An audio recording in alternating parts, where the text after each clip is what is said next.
The comprehensive mythology of Arathus from the archives of Candledeep, compiled by the scribes of the Southern Mountains. Chapter I.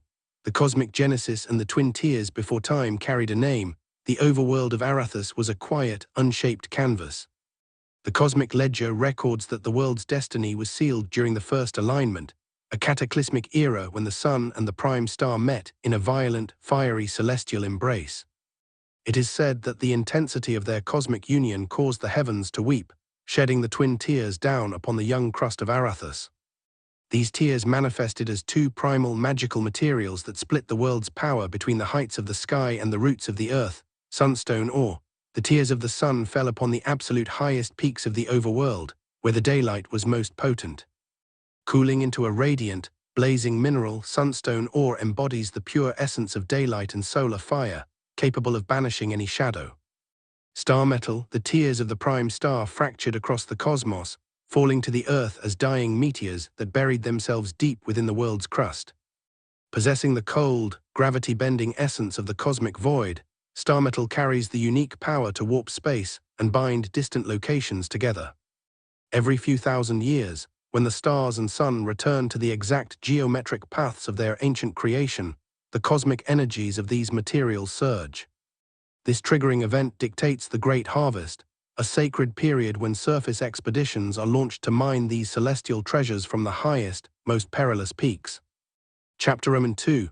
The Great Divide and the Unbreakable Foundation. As the elemental chaos of the world's creation finally settled, a permanent boundary was forged between the sky and the deep earth.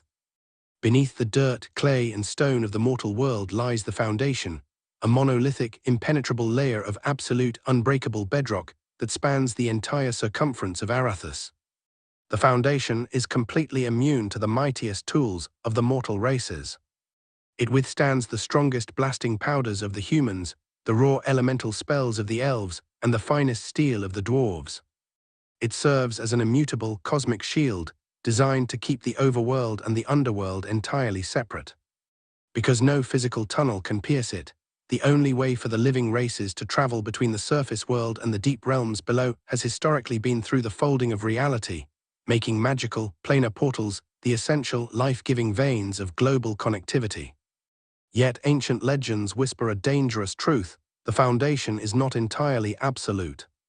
There exists a single exception to its unyielding law, a fabled weapon capable of tearing through the cosmic bedrock itself. Chapter III. The geography of the two worlds separated by the eternal shield of the foundation. Arathus exists as two distinct, parallel realities. 1. The overworld sovereign realms, the Gelden Forest Forest, dominating the heart of the central continent. This massive, ancient forest is filled with towering, magical silverwoods that whisper secrets of old. At its absolute center rests Thija Bora, the grandest city of the elves, a breathtaking metropolis of gleaming white and silver spires woven organically into the living canopy. The twin mountain kingdoms, to the east, a monumental mountain wall guards the land. These peaks are divided by a roaring river rift into two grand dwarven strongholds, Thaldrin, nestled in the frozen northern mountains, carved from the rock by King Thaldrin Ironfist. It is a subterranean kingdom of roaring industry, immense crystal-lit halls, and unmatched forger craft. It sits entirely above the foundation layer. Candledeep, tucked deep within the southern mountains, this sister city stands as a quiet sanctuary of amber light. It is built entirely around the Great Archive, dedicated to preserving history, magical lore, and scholarly pursuits. The human bastions, humans established two highly strategic cities. Shorehaven, a bustling port city of tall ships and stone docks, sits on the southwest shore of the Western Peninsula, completely beyond the rolling ridges of the West Hills. Meanwhile, Stonehook stands as a heavily fortified medieval valley fortress, nestled securely between the northern and southern mountain ranges. The isolated frontiers, Ayakai, a tropical island in the southwest defined by sun-drenched beaches, rolling clay hills and dense jungles, inhabited by the feline Cur folk. The Fawndrake Islands, a vertical archipelago of high, sheer sea cliffs positioned tightly north of Ayakai, serving as the nesting grounds for the airborne Drakena dragon folk. The marshlands, sinking south of the Elven Woods, this murky expanse of weeping willows and olive-green miasma is home to the Blue Goblins, who rule from the ramshackle fortified village of Gorgum. The polar perils. At the extreme northern pole lie the Frostlands, a barren continent of permanent blizzards and icebergs where legendary frost giants roam. Conversely, the southern pole is occupied by Thornspire, an isolated, detached dark continent of jagged basalt, active volcanoes and rivers of open magma. 2. The Nether Realm, the underworld. Directly beneath the unbreakable shield of the Foundation lies the Nether Realm. While much of the underworld consists of the bottomless, terrifying tunnels of the Nether Chasm, it cradles a subterranean paradise known as the Fungwood Forest. Far from a dark cave, it is a bioluminescent wilderness dominated by gargantuan, towering mushrooms whose caps span wide enough to host entire settlements. Neon blue, purple and gold spores drift through the cavern air like a permanent stellar fog, providing light to the native gnomes who build hanging wooden towns suspended directly from the colossal stalks. Chapter 4. The Golden Age of Portals and the Solistarium. Packed in the ancient days, Arathus enjoyed an era of unprecedented global unity, made possible by two independent masterworks of spatial magic that bypassed the physical limitations of the world. 1. The gnome-elf runestone portals. Long before the races of the overworld industrialized, the gnomes of the Fungwood Forest were frequent surface travelers. Because they could not dig through the foundation, the gnomes utilized their profound understanding of spatial geometry to build massive, monolithic arches powered by cosmic runestones. These arches acted as stable planar gateways, allowing the gnomes to seamlessly slip around the unbreakable bedrock, stepping straight from the neon caverns of the Nether Realm into the sunlit clearings of the Geldenforst Forest. They formed a profound bond with the elves of Thejabora, trading rare underworld spores and deep minerals for surface fruits and elven starlore. 2. The invention of the Solistarium. Centuries later, a brilliant elven mage named Ilara sought to extend this connectivity across the entire globe. Through decades of studying ancient tomes, she discovered how to stabilize the space-warping properties of star metal. She forged the Solistariums, beautifully ornate runic boxes capable of binding items across vast distances. Hearing of this wonder, dwarven King Thrain Ironfist of Thaldrin traveled to Geldenforst to sign a grand trade pact. The elves provided the dwarves with Solistarium vaults, and in exchange, the dwarves shared their gold, iron, and mined gemstones. Soon, these magical containers spread to the humans of the plains, sparking a golden age of seamless global commerce, collaboration, and peace. Chapter V. The Cruelty of Crypti and the Gnomish Exile. The Golden Age was shattered by the rise of Crypti, a dark sorcerer of immense and terrifying power. Long before he marched his shadow armies upon the surface world, Crypti's campaign began with a silent, devastating act of sabotage fueled by profound paranoia. Crypti looked upon the deep alliance between the gnomes and the elves with terrifying dread. He realized that if the reality-bending illusion magic of the Fungwood gnomes ever combined with the raw elemental power of the elves of Thejabora, his plans to conquer Arathus would be permanently thwarted. Knowing that the unbreakable shield of the Foundation would trap the gnomes below forever if their magical transit was destroyed, Crypti launched a surprise assault on the underworld. He ambushed King Nuk, the eccentric, wise, and fiercely protective ruler of the Fungwood, driving him and his vanguard back through the primary gateway. With a catastrophic burst of dark sorcery, Crypti shattered the primary overworld runic portal, instantly severing the connection between the two realms. With the portal in ruins and the Foundation completely unminable, King Nuk was completely trapped within the Fungwood Forest.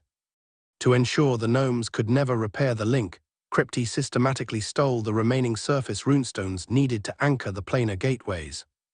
Crucially, Crypti enacted a devastating, mind-wiping curse upon the gnomish race, completely erasing the knowledge of how to craft runestones from their minds.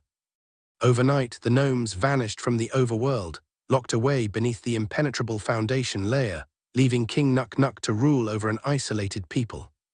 For centuries, Nuk has spent his exile charting the underground ley lines and the folding of space, becoming the ultimate keeper of dimensional secrets. He alone holds the coordinates to reality's backdoors and alternative dimensions, including the secrets to navigating the mysterious Solistarium void. Chapter VI. The Shadow War and the Shattered Dawn. With the gnomes successfully trapped beneath the bedrock, Crypti unleashed his full malice upon the overworld, launching a campaign of absolute terror designed to extinguish the sun entirely and plunge Arathus into a permanent night. The shadow armies marched across the continent, suffocating the land in magical darkness.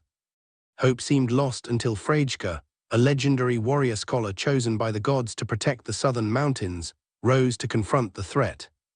Wielding Dawnbringer, a legendary blade forged in the ancient fires of Candledeep, and imbued with the blinding light of the very first dawn, Frejka marched north to meet the sorcerer.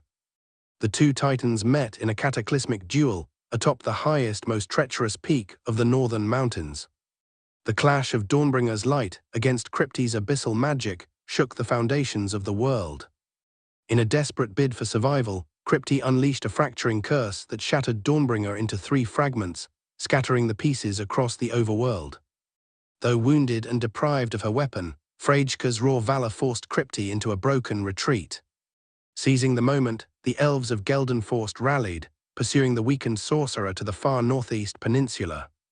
There in the bleak, windswept eastern taiga, the elven mages enacted a massive binding ritual, imprisoning Crypti inside a lonely stone tower for all eternity. Frejka, heartbroken by the destruction of her holy blade, refused to return to Candledeep. She entered a permanent, wandering exile, roaming the wild corners of the overworld in an endless quest to recover the 3 lost pieces of her sword, the Shard of Apex, buried under the permanent ice fields of the highest northern mountain peak, where it was shattered. The Shard of Growth, fallen into the deep heart of the Geldenforst forest, where its residual solar magic quietly feeds the roots of the Silverwoods. The Shard of the Abyss, swept down the great mountain rift and into the murky southern marshlands, where its trapped, suffocating light creates the eerie, glowing wisps that confuse travelers near Gorgum. Chapter 7, the myth of Glimmerstrike and the descent of Nailingar. While the Eastern Front bled during the Shadow War, the northern kingdom of Thaldrin faced its own existential apocalypse. A vengeful wizard, seeking retribution against the dwarves, cast a devastating blight upon their subterranean farms, causing their crops to wither into ash and placing the kingdom on the brink of absolute starvation. In this dark hour stepped forth Nailingar, a dwarf hero of such immense presence, bravery, and strength that his kin regarded him as a living god. Nailingar wielded Glimmerstrike, a tool of mythic consequence. It was a pickaxe forged from an unknown, luminescent celestial metal that hummed with a resonance completely foreign to Arathus. Glimmerstrike was more than a relic of power, it carried a fabled singular distinction. It was heralded across the ancient scrolls as the only object in existence capable of breaking the foundation stone. Where all other physical and magical force shattered against the cosmic bedrock, Glimmerstrike's harmonic hum could fracture its unbreakable bond, allowing a mortal to physically cut through the absolute boundary of the 2 worlds. Driven by the cries of his starving people, Nailingar first undertook a perilous trek upward to the surface. Since Thaldrin sat above the foundation, his ascent through the natural upper caves was unimpeded. Scaling the jagged cliffs of the northern mountains, he reached the overworld and marveled at its lush, fertile plains. Using Glimmerstrike, he effortlessly unearthed blocks of magical, vibrant surface soil infused with the life-giving energy of the sun. Carrying the heavy burden back down into the dark, he spread the soil across the cursed farms, instantly breaking the wizard's blight and restoring Thaldrin to a golden era of abundance. Yet Nailingar's final and most somber chapter lay far beneath the kingdom's feet. Years later, a catastrophic threat stirred within the absolute lowest abyss of the world, far below the level of the foundation, the Nether Chasm. A terrifying demonic entity known as the Lizard, a monstrous fusion of prehistoric lizard and pure underworld demon, had awakened, flanked by the Balrog, a colossal titan of pure darkness and incinerating flame. Knowing that these beasts would seek out ancient faults to boil upward and consume the world above, Nailingar refused to wait for a portal to open. Taking Glimmerstrike, he marched to the lowest depth of Thaldrin and struck the cosmic floor. With a series of deafening, echoing blows, the hero shattered the unbreakable bedrock, carving a direct physical passage straight through the foundation and down into the sulphur-choked, oppressive heat of the abyss. Deep in the crushing dark beneath the fractured foundation, a battle of mythic proportions commenced. The clash of steel, scales, and fire echoed through the roots of the world. Nailingar and Glimmerstrike never returned from the dark.